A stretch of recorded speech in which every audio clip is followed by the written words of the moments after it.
Hello, friends. This is Dave Hurwitz, executive editor at ClassicsToday.com, here with a really nifty CD of orchestral works by Alberto Ginastera.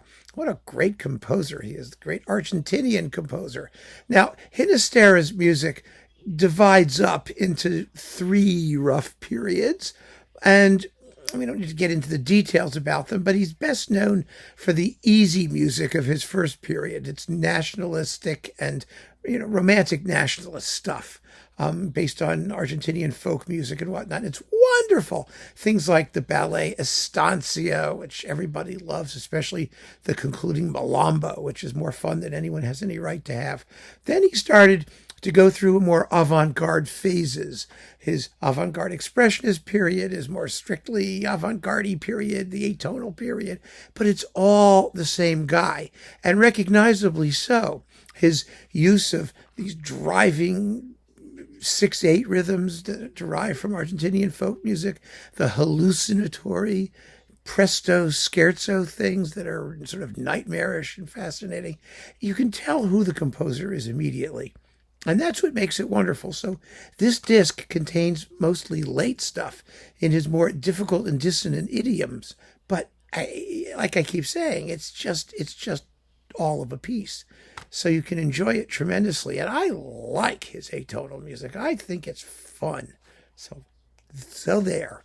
Anyway, what do we have on here? This wonderful disc features the Deutsches Symphonie-Orchester Berlin under Arturo Tamayo. Tamayo is a contemporary music specialist, a very fine conductor.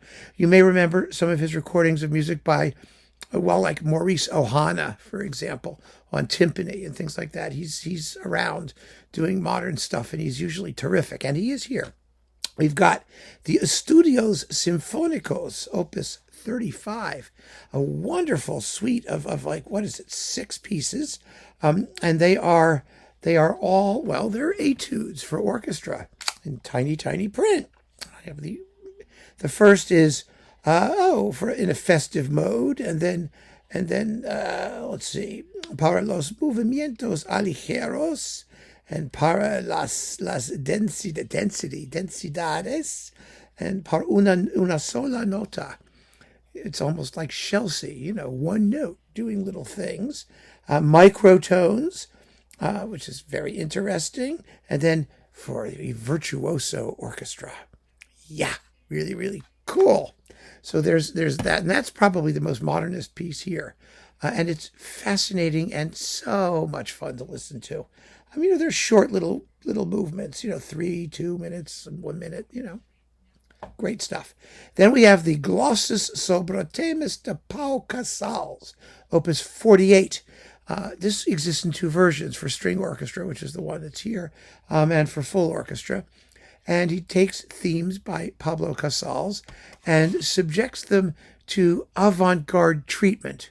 So that means you get a wonderful mezcla, I'm going to be Spanish about it, a wonderful mixture of both, avant-garde sonorities and instrumental process with traditional Spanish themes. And sometimes they're very recognizable, and sometimes they're much less recognizable, but they are really, really enjoyable either way. Then we've got Ubilum, that's it, Ubilum, Jubilation, right? Opus 51, I think it's one of his very, very last works. It was composed in 1979, 1980, and he died in 1983. So it was toward the very end of his career. This was a festive work written in honor of the 400th anniversary of the founding of Buenos Aires or something like that. It's in 3 movements, a fanfare, a chorale, and then the virtuoso, explosive, incredible finale written for, just a huge and incredibly uninhibited orchestra.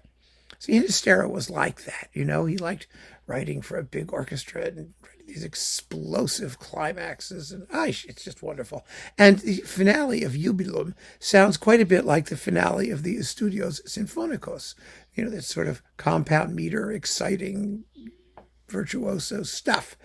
Last but not least, the Concerto per corde. Concerto per corde is a string concerto version of movements from his second string quartet. He doesn't use all of them. He left one out or two out or something, and then he rearranged them. And so it's really a different work. And one of the nice things about this, I think, and it shows, the kind of composer he was, is that he didn't just take the second string quartet and add a double bass part and throw it back at us. He actually rethought the piece. It's as if the second quartet never existed. This is a completely fresh imagining of the same material in a different order. And it's powerful, wonderful stuff. It begins with variations for the soloists. Then there's a scherzo fantastico, one of the Ginastera trademarks. These fantastic and hallucinatory scherzos. Allegro, here we go again. Allegro angoscioso, anguished. I keep calling Adagio angoscioso, pardon me. I keep calling it Adagio langostino, but it's not about seafood. I always get music and food mixed up.